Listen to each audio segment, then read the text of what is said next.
नमस्कार, उमेश स्टडी में आपका स्वागत है। आज का क्लास जो है सेंसरशिप पर आधारित है। आज आप इस क्लास में समझेंगे सेंसरशिप के बारे में। सेंसरशिप का मतलब क्या होता है? अभिवेचन। ये अभिवेचन क्या होता है यह देख लीजिए। यही अभिवेचन है, सेंसरशिप है। यहाँ पर ये क्या देख रहे हैं? यह दिखा रहा है कि सार्वजनिक जगह पर किस नहीं करना है। यह सार्वजनिक जगह पर किस करना अपराध है। तो यह चित्र जो है सेंसरशिप है।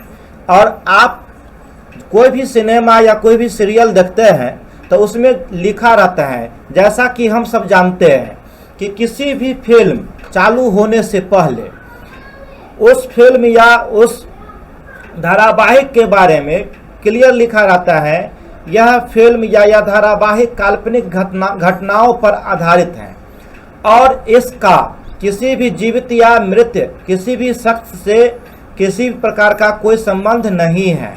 अगर किसी कहानी इससे मिलती है तो बस यह एक संयोग मात्र है।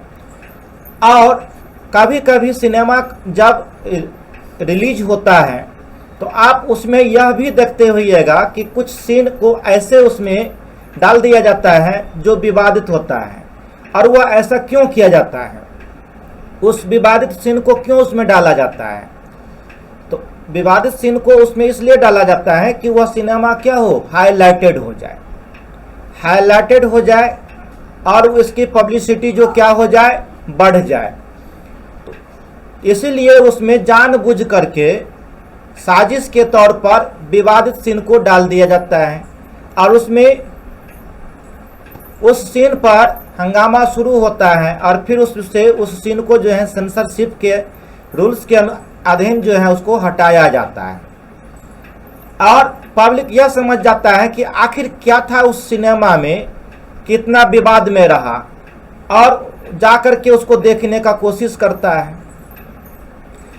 इसलिए कभी कभी यह साजिश के तौर पर विवादित चित्र को, विवादित साउंड को या विवादित कोई ऐसा दृश्य जो होता है उसको, या कोई मुठभेड़ वगैरह या राजनीति या धार्मिक जिस पर आघात होता हो, वैसा सीन को उसमें डाल दिया जाता है।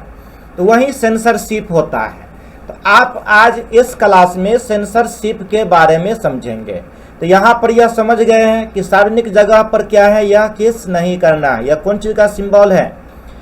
यह अगर आप ऐसा करते हुए कहीं पाए जाते हैं तो आपको जुर्माना लग सकता है।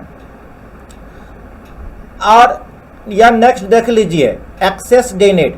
यह आपको कहाँ दिखाई देता है? जब आप कंप्यूटर या मोबाइल पर कोई ऐसा हार्म्स या ऐसा साइट को खोलने का कोशिश करते हैं जिस पर रोक लगा रहता है या वह अंदर रूल रेगुलेशन के अंदर होता है, तो वैसे उस जगह पर जब ही आप लॉगिन या इनवैलिड क्लिक करेंगे तो आपको वहां पर तुरंत यह मैसेज आ जाएगा, एक्सेस डिनाइड।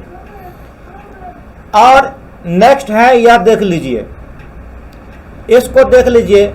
यह सामूहिक तौर पर जो है क्या किया है, समाज में कोई ऐसा घिनौना काम किया होगा जिसके कारण उसको पनिशमेंट किया जा रहा है, तो ये भी सेंसरशिप है। ऐसा दृश्य को नेट वगैरह पर दिखाना अपराध है। और यह देख लीजिए, इस दृश्य को देख लीजिए। यह दृश्य क्या है? यह दृश्य दिखा रहा है कि किस करना भी क्या है, अपराध है। यह इससे बहुत बड़ा सजा मिल सकती है और इसमें बहुत सारे ऐसे आप देख सकते हैं, नहीं? तो यह जो है ये सेंसरशिप है। तो अब यह समझ लीजिए कि अभिवेचन सबसे पहले होता क्या है। अभिवेचन क्या होता है? तो कथनों, चित्रों, जन संदेशों या अन्य सूचनाओं को व्यक्तियों के बीच फैलने से रोकने के लिए उन्हें बलपूर्वक दबाने को ही क्या कहते हैं? सेंसरशिप या अभिवेचन कहते हैं। अक्सर यह इस आधार पर करा जाता है कि दवाई जाने वाले जितने भी व्यक्ति या हानिकारक या संवेदनशील या अश्लील या किसी तरह के आपत्तिजनक जो उसमें कंटेंट्स होते हैं उसको हटा दिया जाता है। अभिवेचन करने वाली संस्था या तो सरकारी होती है या तो निजी होती है या कोई अन्य भी हो सकती है जो मान्यता प्राप्त होता है। जैसे समाज में देख लीजिए, कोई अगर घिनौना काम होता है या अपराध होता है तो उसके लिए भी क्या है, कोर्ट कचहरी है, वहां पर ही उसको क्या कहते हैं, यह उस मामला को रफा दफा कर दिया जाता है। तो यह इसी को क्या कहते हैं, सेंसरशिप कहते हैं। या फिल्म हो या नेट हो या मोबाइल हो, आप मोबाइल में ही गलत इस्तेमाल करेंगे तो ऐसा सॉफ्टवेयर है आप पकड़ा जाएंगे। मोबाइल में कुछ चीज़ ऐसे होते हैं जो सर्च करना क्या है, बैन है। जैसे कोई आर्म्स वगैरह को सर्च करते हैं आप, या बम कैसे बनाया जाता है, या एडल्ट या चाइल्ड एडल्ट, इस सब को जो है अगर आप सर्च करते हैं तो आप अरेस्ट भी हो सकते हैं। तो यह इस सब पर जो है रोक लगा हुआ है। यही उसी को क्या कहते हैं, सेंसरशिप कहते हैं, अभिवेचन कहते हैं। यह सेंसरशिप जो है, सेंसरशिप शब्द की उत्पत्ति कहाँ से हुई थी, तो सेंसरशिप शब्द की उत्पत्ति जो है लैटिन भाषा के सेंसरे से हुई है। किससे हुई है, सेंसरे शब्द से हुई है। इसमें ज़्यादा क्वेश्चन नहीं है, मात्र यह 5 से 6 क्वेश्चन है जो आपके लिए उपयोगी है, बाद बाकी नहीं है। लेकिन यह इम्पोर्टेंट है चैप्टर, इसमें से पूछता है। तो सबसे पहला क्वेश्चन आपका यह हुआ कि सेंसरशिप होता क्या है। तो सेंसरशिप जो है आप समझ गए हैं कि किसी भी वीडियो हो या बुक भी क्यों न हो या कोई सार्वजनिक जगह हो, वहाँ पर गलत एक्टिविटी को रोक लगाने वाली एक बोर्ड होता है और वह एक नियम बनाया हुआ है। उस नियम के अधीन जो है सभी को चलना पड़ता है, उस नियम को फॉलो करना पड़ता है। तो यह कथनों, चित्रों या संदेशों या अन्य सूचनाओं को व्यक्तियों के बीच फैलने से रोकने का काम करता है। चाहे वह 100% सही भी क्यों नहीं है, लेकिन वह इससे समाज में गलत इशू होगा और ये दंगा फसाद वगैरह भी हो सकता है, तो बलपूर्वक भी उससे क्या कहते हैं, उस कंटेंट्स को या उस फिगर को या उस वीडियो को हटा दिया जाता है। कभी कभी यूट्यूब सब पर भी देखते हुएगा कि जो कुछ ऐसा विवादित वीडियो होता है उसको स्वतः जो है यूट्यूब डिलीट कर देता है। जैसे सुशांत का ही केस ले लीजिए, तो सुशांत का कुछ ऐसा वीडियो सब था जिसको क्या था, यूट्यूब बार बार डिलीट कर देता था। तो यही है सेंसरशिप शब्द। तो ये सेंसरशिप शब्द की उत्पत्ति जो है लैटिन के सेंसरे शब्द से हुई है और यह लैटिन भाषा के सेंसरे शब्द से हुई है। और किसी भी प्रकार की सेंसरशिप, इस तथ्य के अलावा सेंसरशिप अत्यधिक व्यक्तिपरक भी होता है, वह सेल्फ सेंसरशिप भी होता है और यह अनिवार्य रूप से विचारहीन होता है। यह अभिव्यक्ति स्वतंत्रता पर अतिक्रमण कर देता है, यह स्वतंत्रता को छीन लेता है।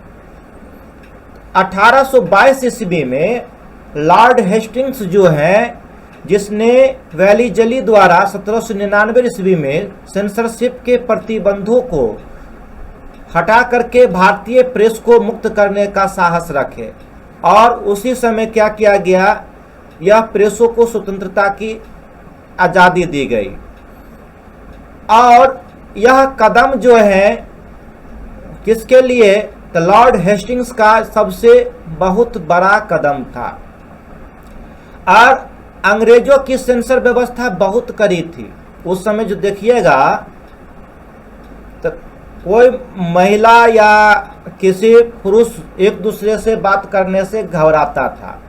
हम लोग जब भी स्कूल में पढ़ते थे तो यहाँ तक भाई बहन भी एक दूसरे से स्कूल में बात करने से डरता था, लड़की से तो बोलना भी दूर। अब अभी का व्यवस्था तब ऐसा हो गया है कि एक बेंच पर एक लड़की एक लड़का को बैठाया भी जाता है। तो उस समय का जो है, हम लोग के समय से भी पहले का समय बहुत जो है क्या था, कड़ी व्यवस्था थी उस समय। और खुल करके अपने विचारों को कोई भी या अपने अभिव्यक्त को जो है नहीं रख सकता था, और कुछ कहने से वह डरता था। लेकिन आज जो है कोई डरता नहीं है, अपनी अभिव्यक्ति को वह स्वतंत्रता पूर्वक रखता है। तो उसमें भी कुछ रिस्ट्रिक्शन है। अब ऐसा नहीं कि आपको स्वतंत्रता दी गई है तो अब आप कुछ से कुछ बोल दे, सब कुछ बोल दे, उस पर भी रिस्ट्रिक्शन है। आप एक उस दायरा में ही रह सकते हैं, उस दायरा से जो ही आगे बढ़िएगा तो वहाँ पर आपको स्टॉप कर दिया जाएगा। और भारत पहला देश है जहाँ पर 1988 में ये क्वेश्चन पूछता है कि कौन सा देश, भारत पहला देश है जो 1988 ईस्वी में मुस्लिम समुदाय के नेताओं को दबाव के कारण सलमान रश्दी के उपन्यास जो था द साइनेटिक वर्सेज पर पाबंदी लगा दी गई, और उसके द्वारा लिखा गया जितने भी पुस्तकें जो था, नोवेल वगैरह, सबको जला दिया गया। कुछ ऐसा विवादित उसमें था, विवादित नहीं था लेकिन हकीकत था लिखा हुआ, लेकिन वह समाज के लिए हार्म था, तो उसको जो है दबा दिया गया। और सेंसरशिप भाषण हो या सार्वजनिक संचार हो या आम जानकारी का दमन भी करता है, और इस आधार पर किया जाता है कि सामग्रियों को आपत्तिजनक या हानिकारक या संवेदनशील या असुविधाजनक मानते हुए उसको क्या कर दिया जाता है, उस कंटेंट्स को वहां से गायब कर दिया जाता है। सूचना प्रौद्योगिकी का जो नियम है 2011, उसके आधार पर इंटरनेट को भी जो है बहुत सुरक्षा प्रदान कर दिया गया है। अब उस पर जो है एडल्ट सिनेमा, एडल्ट पिक्चर वगैरह पर मना है, या किसिंग सीन वगैरह को वायरल नहीं कर सकते हैं। अगर ऐसा करते हैं तो पकड़े जाने पर आपको जुर्माना और जेल भी हो सकता है। तो ये सूचना प्रौद्योगिकी जो है 2011 में जो नियम बना, या ठोस नियम, इसके अंतर्गत आपत्तिजनक सामग्री में कुछ भी शामिल हो सकता है। यह इसलिए ऐसा किया गया कि भारत की एकता, अखंडता, रक्षा, सुरक्षा एवं संप्रभुता, विदेशी राज्यों के साथ मैत्रीपूर्ण संबंधों एवं सार्वजनिक व्यवस्था के लिए किसी प्रकार की खतरा न हो, इसको देखते हुए यह नियम जो है, यह सूचना प्रौद्योगिकी नियम जो है 2011 को लागू किया गया। और अभी फिलहाल 2021 में ही फ्रीडम हाउस की freedom in the world report ने भारत को 60 में 33 रेटिंग किया है सेंसरशिप के मामला में। यह 33 स्थान है, और फिर भी इस पर प्रत्येक दिन जो है क्या किया जाता है, एक ठोस नियम बनाया जाता है। फिर भी अपराध करने वाले जो है अपराधी अपराध कर ही देते हैं। आज जैसे central board of film certification जो है CBFC, जो सभी फिल्म का या धारावाहिक का क्या करता है, वो सर्टिफिकेट प्रदान करता है। तो central board of film certification जो है भारत का नियामक फिल्म निकाय है। यह नियमित रूप से निर्देशकों को सख्त मना करता है कि इसमें सेक्स या नग्नता या हिंसा या राजनीतिक रूप से विध्वंसक माने जाने वाले विषयों को, किसी भी तरह का कंटेंट्स को उसमें नहीं डालना है। अगर धोखा से बाय मिस्टेक अगर उसमें एंट्री हो चुका है तो उसको क्या करना है, हटा दीजिए, और ऐसा नहीं हटाने पर आपका जो है वह सर्टिफिकेट को जब्त कर लिया जाए। फिर भी विवाद में कभी कभी आ जाता है, और उसको क्या किया जाता है, उस कंटेंट्स को हटाने का एक समय मिलता है, फिर हटा देता है, पब्लिसिटी जो है उसका हो जाती है, और पब्लिक फिर भी जान जाता है उसके बारे में। तो यही है 3-4 पॉइंट। इसके अलावा कुछ आप देखते हुएगा वीडियो जो है या पोस्टर वगैरह जो होता है उस पर लिखा रहता है ए का मतलब क्या होता है, एडल्ट, अर्थात यह सीन जो है या यह चीज जो है एडल्ट मतलब 18 वर्ष से ऊपर वालों के लिए है। तो ये परीक्षा में पूछता रहता है ए का मतलब क्या है। तो ए का मतलब होता है एडल्ट, 18 वर्ष से ऊपर वालों के लिए। यू, अगर यू लिखा रहता है तो यू का मतलब हो गया यह सभी उम्र के लोगों के लिए है, चाहे वह बच्चा हो या सियान हो या बुढ़ा हो, सबके लिए है। अगर AU लिखा हुआ है A/U लिखा हुआ है, तो A/U का मतलब जो है अंदर एडल्ट। यह अप्रतिबंधित, क्या है यह? अप्रतिबंधित सार्वजनिक प्रदर्शनी है, उसको सार्वजनिक जगह पर नहीं प्रदर्शन कर सकते हैं। जैसे आप अभी देखे थे, क्या देखे थे? तो कि यह जो है सार्वजनिक जगह पर क्या है, किस लेना मना होता है, तो आप सार्वजनिक जगह पर किस नहीं ले सकते हैं। यह चित्र आपको क्या बता रहा है? यह सार्वजनिक जगह पर प्रतिबंध को बताता है। सिनेमा का यह देख लीजिए कि आप सिनेमा सब में जो है इस प्रकार के चित्र को आप नहीं दिखा सकते हैं, सीन को नहीं दिखा सकते हैं, फिर भी जो है सीन ऐसा हॉट सीन दे दिया जाता है, नहीं। तो ये सब है। और इसके अलावा A/V या UA लिखा रहे, तो A/V या UA का मतलब होता है अप्रतिबंधित सार्वजनिक प्रदर्शनी। लेकिन 12 साल से कम उम्र के बच्चे जो हैं अपने पेरेंट्स के देख रेख में उस सिनेमा को देख सकता है या उस वीडियो को देख सकता है। तो ऐसा पर A/V या UA लिखा रहता है। और VA अगर लिखा रहेगा तो VA का मतलब होता है सार्वजनिक प्रदर्शनी केवल 18 वर्ष या उससे अधिक वाले लोगों के लिए होता है। इसका मतलब हुआ एडल्ट हो गया। और S लिखा रहेगा तो एक ऐसे पेशे या व्यक्तियों के वर्ग जैसे डॉक्टर आदि के सदस्यों के लिए ही होता है। मतलब वह कोई खास स्पेसिफिक पर्सन के लिए होता है, वह उस सब को नहीं, वह सब नहीं देख सकता है। तो ये 5 प्रकार का सिंबल होता है। क्या क्या होता है 5 प्रकार का सिंबल? सबसे पहला U, जो सभी वर्ग के, चाहे बच्चा हो या बुढ़ा, सबके लिए होता है। AU का मतलब होता है अप्रतिबंधित सार्वजनिक प्रदर्शनी, जो सार्वजनिक जगह पर आप उसको प्रदर्शन कर सकते हैं। A/V और UA का मतलब होता है प्रतिबंधित सार्वजनिक प्रदर्शनी, और लेकिन वह 12 वर्ष से कम के बच्चे जो है क्या कर सकता है, अपने पेरेंट्स के देख रेख में उस चीज़ को देख सकता है। VA का मतलब होता है V/A का, यह सार्वजनिक प्रदर्शनी होता है, लेकिन वह केवल 18 वर्ष और उससे अधिक उम्र के वयस्कों के लिए होता है, अंदर 18 ईयर्स के चाइल्ड के लिए नहीं होता है। और S जो होता है लास्ट होता है, वह स्पेसिफिक पर्सन के लिए होता है, वह खास पेशा वर्ग के लोगों के लिए होता है। और यह ऐसा बहुत ही दुर्लभ होता है, नहीं। आजकल जो डॉक्टर का भी जो सीन होता है वह सब देखता रहता है। यूट्यूब पर भी देखिए बहुत प्रकार का सीन सब दिखाई देता रहता है। अब यूट्यूब भी कुछ उसमें जो है छूट दे दी है।